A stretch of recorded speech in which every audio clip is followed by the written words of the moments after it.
Good evening, Crystal Cove. If you're listening right now, it means you're still awake. Or maybe you couldn't sleep. Either way, you're in the right place. This is Elliot Graves, and you're listening to The Night Watch, broadcasting from somewhere between the streetlights and the shadows.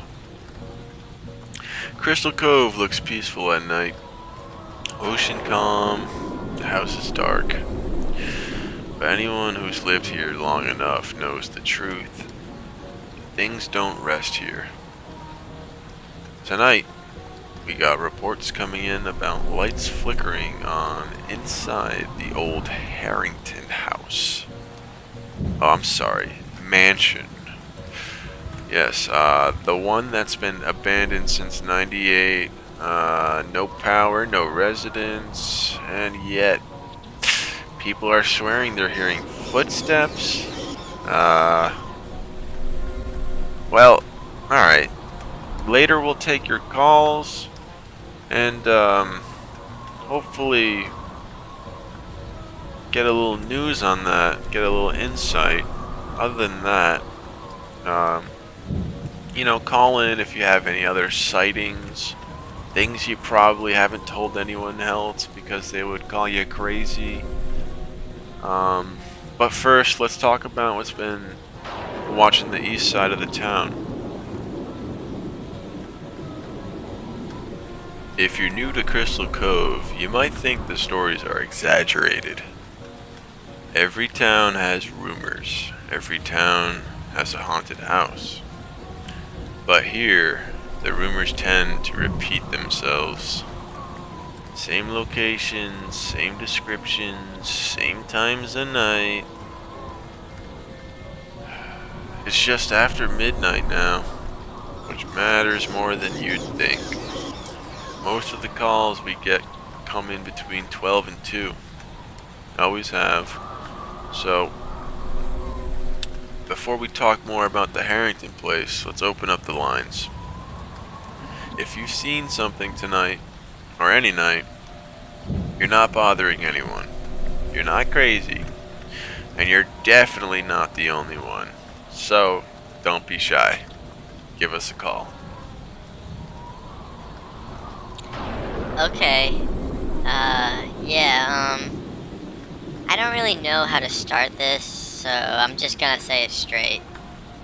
I was inside the Harrington mansion. Not tonight, no, but, this was a few years ago. Back when I, still thought it was just a building. Me and a couple friends went in during the day, broad daylight.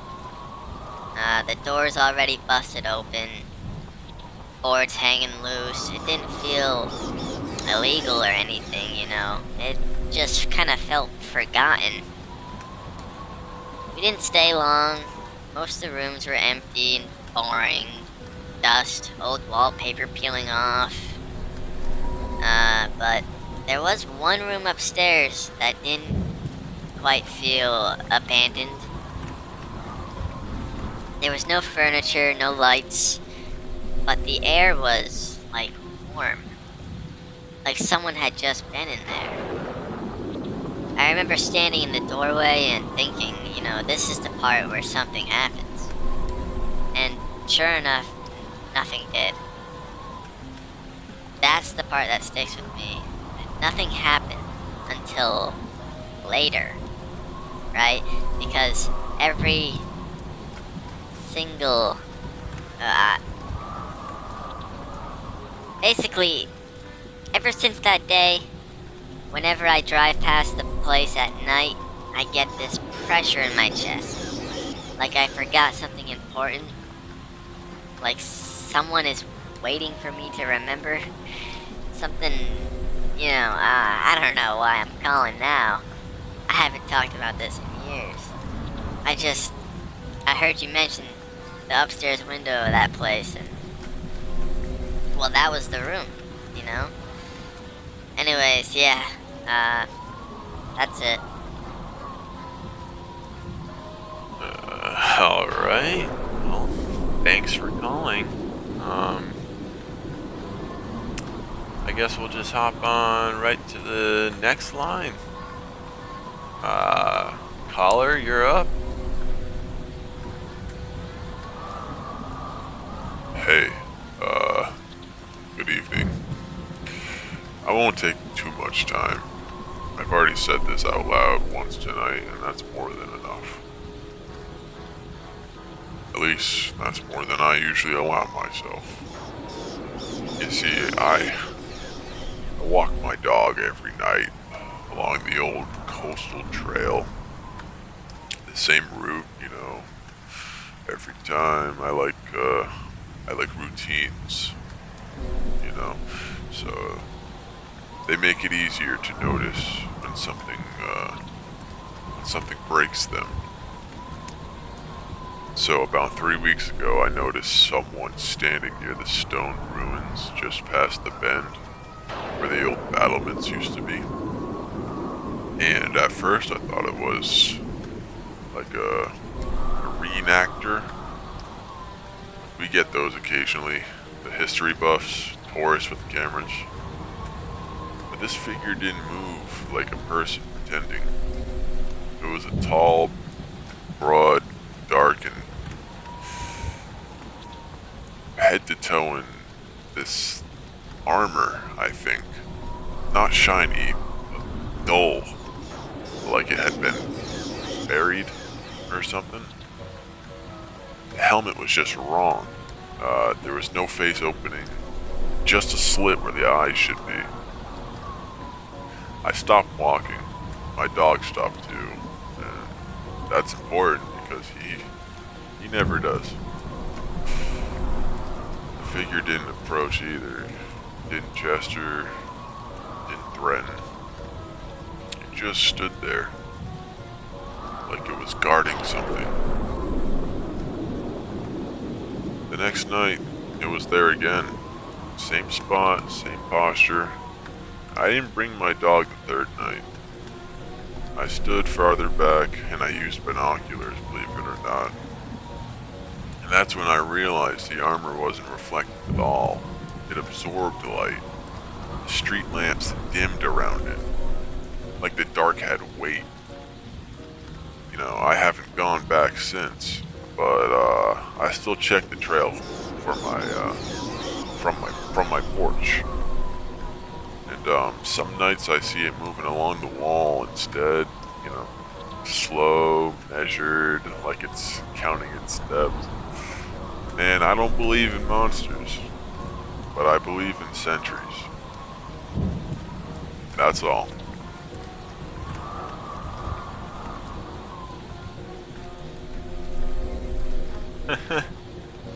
Hey, that's not the first report we've had from Coastal Trail. What's different is the consistency.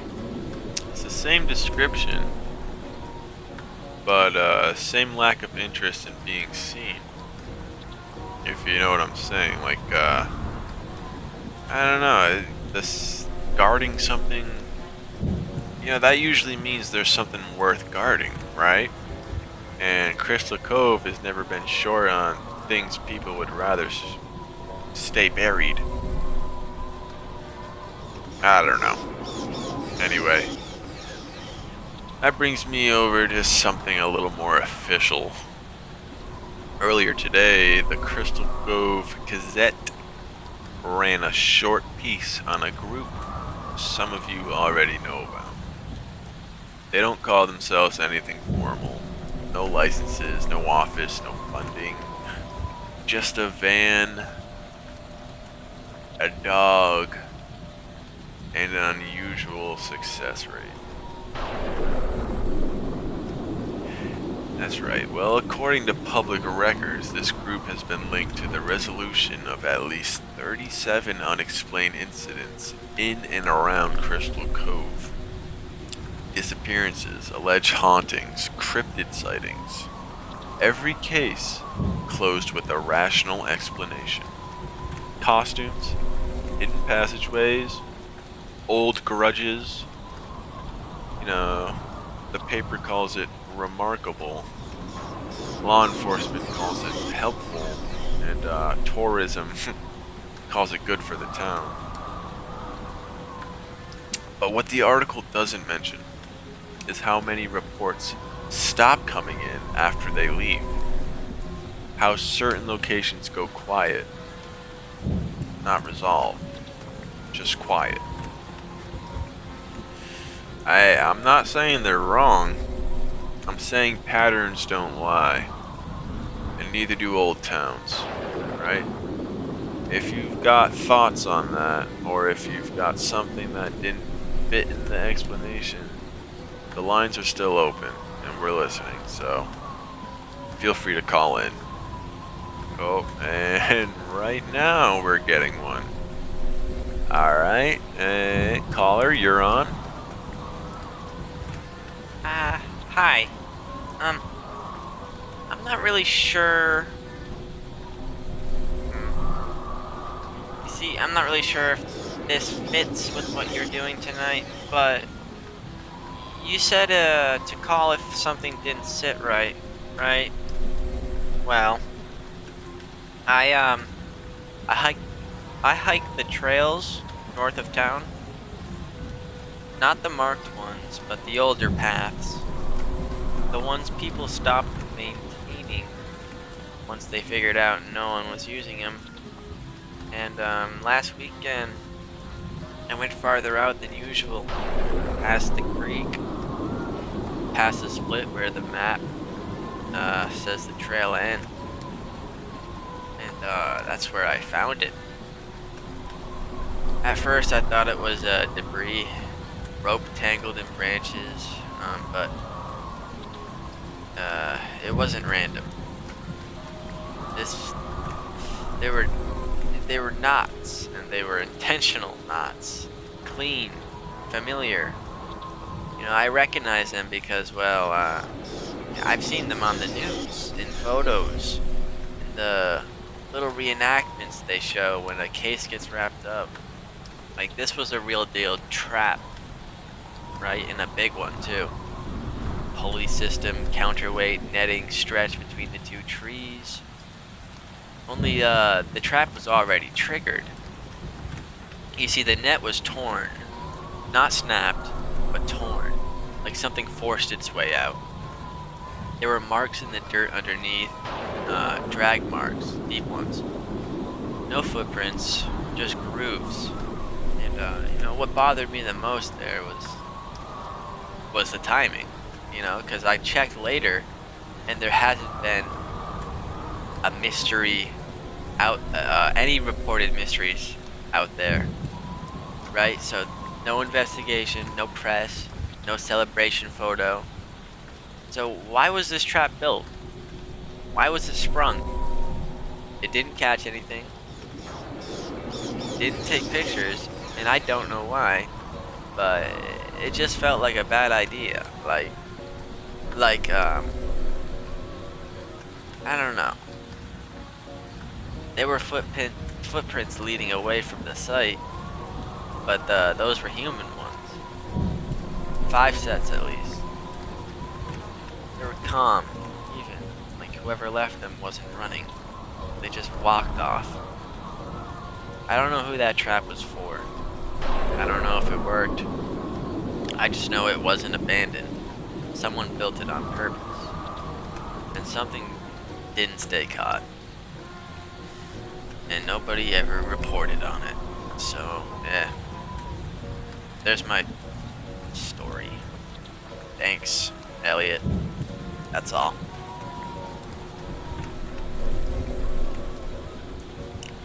That is exactly the kind of thing you don't want to stumble upon alone.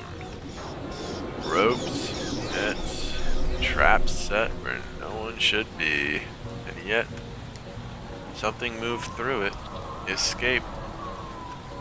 Interesting stuff.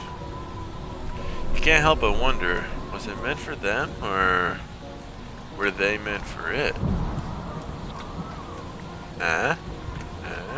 Either way, the trail doesn't lie.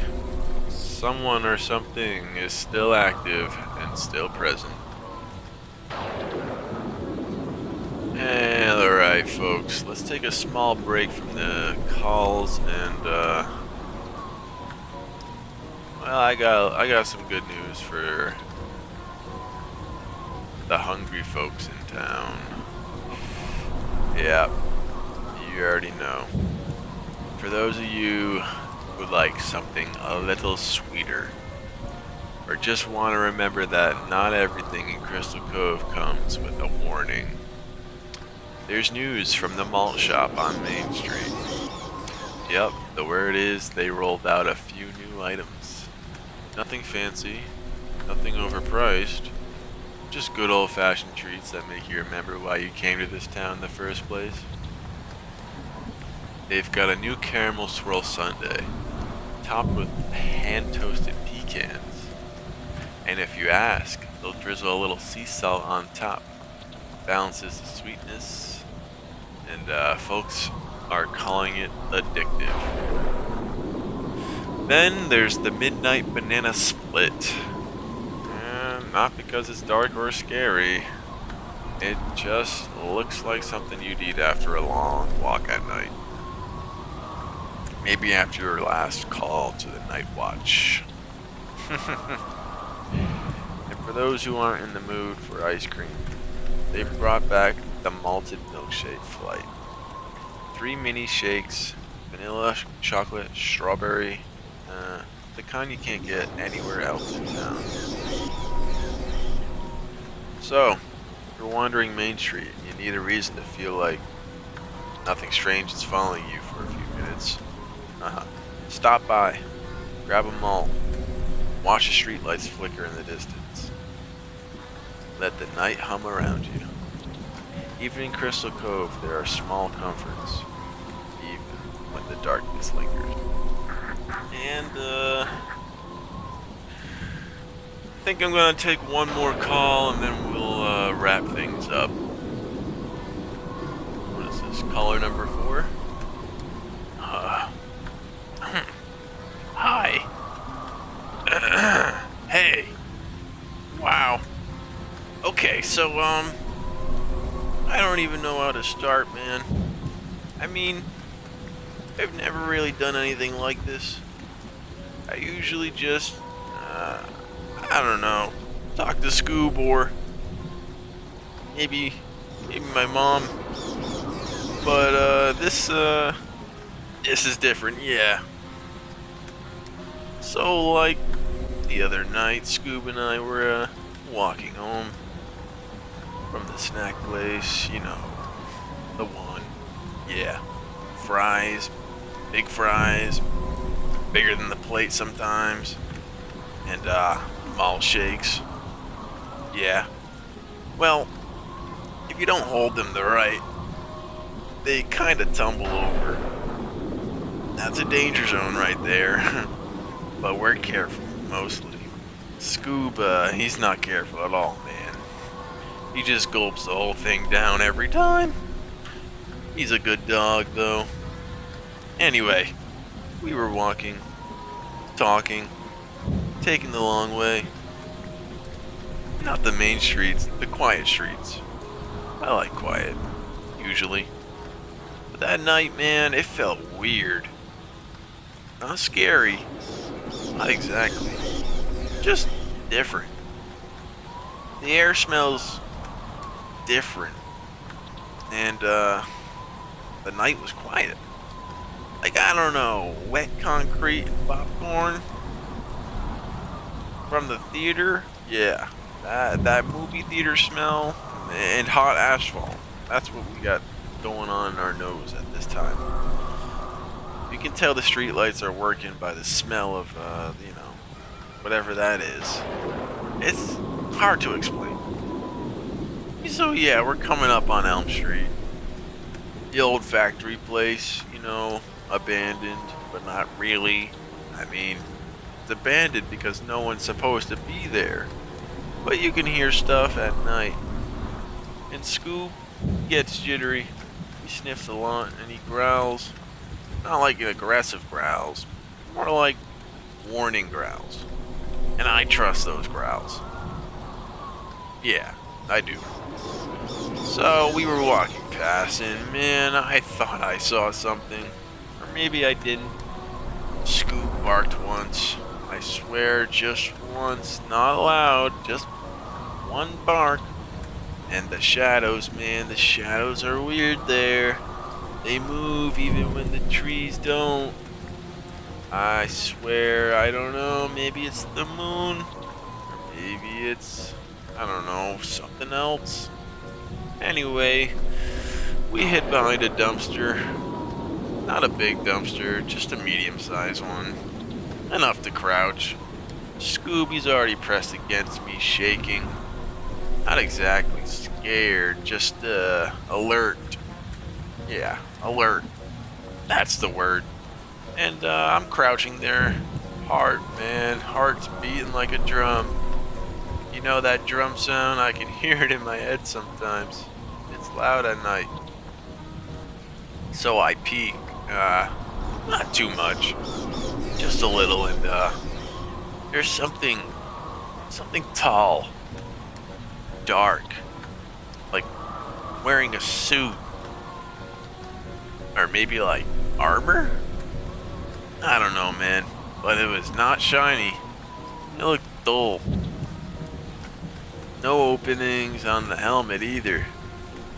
Just darkness. Total darkness. Gave me the heebie-jeebies. Like, man. Anyway, so Scoob, he whines just a little, and I whisper to him, Scoob, it's gonna be okay. Just stay quiet. But he's trembling, and I am too. I tell myself it's probably someone messing around. Costume or something, you know, playing a trick. The gang usually handles stuff like that, right? But man, I don't know. Something about the way that it moves. It's not pretending. Not like a person pretending to not be a human.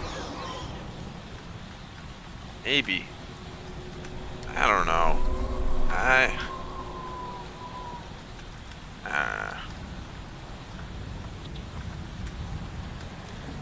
I don't want to bore you. So, let me get to the point here.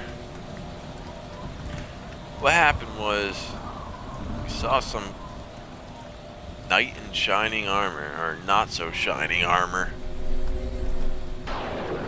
And it scared the heebie-jeebies out of us. I'm waiting for someone else. Scoop says hi. It's probably back at the snack place or home, or napping, or eating. He always eats. Yeah. Anyway, thanks for listening. I feel better now just telling someone, even if you don't know me. Yeah. Alright, thanks. Bye.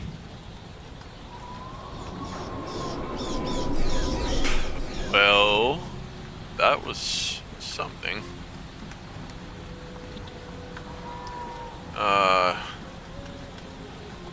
Yeah, that guy was all over the place. Still trying to make sense of whatever he said there. I don't know if what he saw tonight was real or not, but I know he's not the only one who's claimed to see a knight in not so shining armor.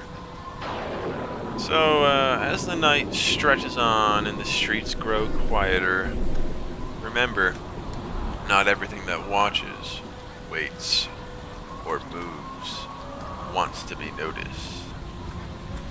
Some things just, well, maybe some things. That's enough for tonight. I'm not gonna lie. I'm starting to get really tired. I'm starting to draw blanks. And that last caller, he's messed with my head. I am jambled.